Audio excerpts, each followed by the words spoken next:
Argentina এবং ব্রাজিলের ম্যাচটাতে কিছু কনফার্ম জান্নাতি লোক দেখতে পারবেন, যারা আসলে মিশর মুসলিম কান্ট্রি সেজন্য সাপোর্ট করবে, এটা তারা মুখে বলবে, যদিও ব্যাপারটা ঠিক উল্টো।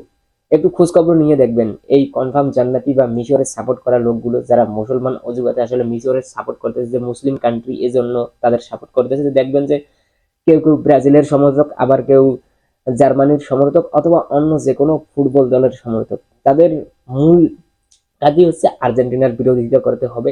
সেটা সরাসরি বললেই ভালো হতো। এই মুসলিম অজুহাত বা মিশর মুসলিম কান্ট্রি এগুলো বলা জাস্ট ভণ্ডামি ছাড়া অন্য কিছুই না, একেবারে জাস্ট ভণ্ডামি, ফাজলেমি, একে ফাতরামি, যেটাই বলেন সব কিছু।